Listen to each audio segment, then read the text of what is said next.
ಆನೇಕಲ್ ತಾಲೂಕಿನಲ್ಲಿ ಮಂಗಗಳ ಸಾವು ಹೆಚ್ಚುತ್ತಾ ಇವೆ. ಆನೇಕಲ್ನ ದೊಮ್ಮಸಂದ್ರದಲ್ಲಿ ಮೃತಪಟ್ಟಿರುವಂತಹ 2 ಮಂಗಗಳು ಬೆಂಗಳೂರು ನಗರ ಜಿಲ್ಲೆ ಆನೇಕಲ್ ತಾಲೂಕಿನ ದೊಮ್ಮಸಂದ್ರ. ಇದು ದೊಮ್ಮಸಂದ್ರದಲ್ಲಿ 2 ಮಂಗಗಳು ಸಾವನ್ನಪ್ಪಿವೆ. ಮಂಗಗಳ ಸಾವು ಪ್ರಕರಣ ಜಾಸ್ತಿ ಆಗ್ತಾ ಇದೆ.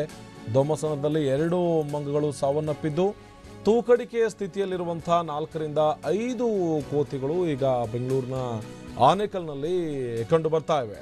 ಇನ್ನು ಮಂಗನ ಕಾಯಿಲೆ ಇರಬಹುದು ಅನ್ನುವಂಥ ಶಂಕೆ ಹಿನ್ನೆಲೆಯಲ್ಲಿ ಭೀತಿಯನ್ನು ವ್ಯಕ್ತಪಡಿಸ್ತಾ ಇದ್ದಾರೆ ಗ್ರಾಮದ ಜನರು. ಏನೋ ಆತಂಕ ಕೂಡ ಮನೆ ಮಾಡ್ತಾ ಇದೆ ಜನರಲ್ಲಿ. 1 ವಾರದ ಹಿಂದೆಯೂ ಕೂಡ 2 ಕೋತಿಗಳು ಮೃತಪಟ್ಟಿದ್ವು. ಮಂಗಗಳ ಸಾವಿಗೆ ನಿಖರ ಕಾರಣ ತಿಳಿದು ಬಂದಿಲ್ಲ. ಇನ್ನು ಮೊಬೈಲ್ ಟವರ್ ಬಳಿಯೇ ಮಂಗಗಳು ಸಾವನ್ನಪ್ತಾ ಇರೋದು. ವಿದ್ಯುತ್ ಸ್ಪರ್ಶಿಸಿ ಸಾವನ್ನಪ್ಪಿವೆಯಾ ಅನ್ನುವಂಥ ಅನುಮಾನ ಕೂಡ ಕಾಡ್ತಾ ಇದೆ.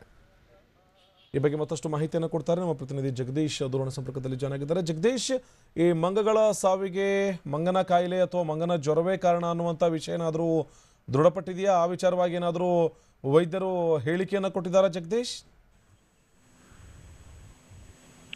ಎಸ್ ಆನಂದ್ ಬರ್ಲಿ, ಏನು ದೊಮ್ಮಸಂದ್ರದಲ್ಲಿ ಇದೀಗ 2 ಮಂಗಗಳು ಇವತ್ತು ಸಾವನ್ನಪ್ಪಿರುವಂತದ್ದು. ಇಷ್ಟು ದಿನ ಬನ್ನೇರುಘಟ್ಟ ರಾಷ್ಟ್ರೀಯ ಉದ್ಯಾನವನದ ಅಕ್ಕಪಕ್ಕದಲ್ಲಿ ಕೆಲವು ಮಂಗಗಳು ಸಾವನ್ನಪ್ಪಿದ್ವು. ಆದ್ರೆ ಆ ಬಗ್ಗೆ ಮಂಗನ ಕಾಯಿಲೆ ಇರಬಹುದನ್ನೋ ಸಂಖ್ಯೆ ವ್ಯಕ್ತವಾದ್ರೂ ಕೂಡ ಅಧಿಕಾರಿಗಳು ಯಾವುದೇ ರೀತಿ ಮಂಗನ ಕಾಯಿಲೆ ಇದೆ ಅನ್ನೋ ಬಗ್ಗೆ ದೃಢಪಡಿಸಿರಲಿಲ್ಲ. ಆದ್ರೆ ಈಗ ದೊಮ್ಮಸಂದ್ರದಲ್ಲಿ ಮತ್ತೆ 2 ಮಂಗಗಳು ಸಾವನ್ನಪ್ಪಿದ್ದು ಅಲ್ಲಿನ ಜನರಲ್ಲಿ ಸಾಕಷ್ಟು ಆತಂಕವನ್ನ ಉಂಟು ಮಾಡಿದೆ. ಯಾಕೆಂದ್ರೆ ಕರಾವಳಿ ಭಾಗ ಮತ್ತೆ ಶಿವಮೊಗ್ಗ ಜಿಲ್ಲೆಯ ಕೆಲವು ಭಾಗಗಳಲ್ಲಿ ಇರ್ತಕ್ಕಂಥ ಮಂಗನ ಕಾಯಿಲೆ ಬೆಂಗಳೂರಿಗೂ ಆವರಿಸ್ತಾ ಅನ್ನುವ ಅನುಮಾನ ಅವ್ರಿಗೆ ಈಗ ಕಾಡ್ತಾ ಇದೆ. ಹಾಗಾಗಿ ಈಗ ಆರೋಗ್ಯ ಇಲಾಖೆ ಅಧಿಕಾರಿಗಳನ್ನ ಕೂಡ ಸಂಪರ್ಕ ಮಾಡಿದ್ದಾರೆ. ಆದ್ರೆ ಇದುವರೆಗೂ ಕೂಡ ಯಾವುದೇ ಆರೋಗ್ಯ ಇಲಾಖೆ ಅಧಿಕಾರಿಗಳು ಇಲ್ಲಿಗೆ ಬಂದು ಪರೀಕ್ಷೆಯನ್ನ ಮಾಡುವಂತ ಪ್ರಯತ್ನವನ್ನು ಮಾಡಿಲ್ಲ. ಈ ಹಿಂದೆ ಕೂಡ ಅದನ್ನೇ ಮಾಡಿದ್ರು. ಯಾಕೆಂದ್ರೆ ಬನ್ನೇರುಘಟ್ಟ ರಾಷ್ಟ್ರೀಯ ಉದ್ಯಾನವನದ ಅಕ್ಕಪಕ್ಕ ಮಂಗಗಳು ಸಾವನ್ನಪ್ಪಿದೆ ಅಂತ ಸುದ್ದಿ ಹರಡಿದ ಸಂದರ್ಭದಲ್ಲೂ ಕೂಡ ಅಧಿಕಾರಿಗಳು ಇದಕ್ಕೆ ನಿರ್ಲಕ್ಷ್ಯವನ್ನ ತೋರಿದ್ರು. ಈಗಲೂ ಕೂಡ ಅದೇ ರೀತಿಯ ನಿರ್ಲಕ್ಷ್ಯವನ್ನ ತೋರ್ತಾ ಇದ್ದಾರೆ. ಹಾಗಾಗಿ ಆರೋಗ್ಯ ಇಲಾಖೆ ಅಧಿಕಾರಿಗಳು ಈ ಬಗ್ಗೆ ಕಾಳಜಿಯನ್ನ ತೋರದೇ ಇರೋದಕ್ಕೆ ಗ್ರಾಮಸ್ಥರು ಸಾಕಷ್ಟು ಒಂದ್ ರೀತಿಯಲ್ಲಿ ಆತಂಕವನ್ನ ಕೂಡ ವ್ಯಕ್ತಪಡಿಸಿದ್ದಾರೆ. ಹಾಗಾಗಿ ಈಗ ಆರೋಗ್ಯ ಇಲಾಖೆ ಅಧಿಕಾರಿಗಳು ಇದು ಕೂಡ ಬಂದು ಪರೀಕ್ಷೆಯನ್ನ ಮಾಡದೇ ಇರೋದ್ರಿಂದ ಅವ್ರನ್ನ ಸಂಪರ್ಕ ಮಾಡುವ ಪ್ರಯತ್ನವನ್ನ ನಾವು ಕೂಡ ಮಾಡಿದ್ವಿ. ಆದ್ರೆ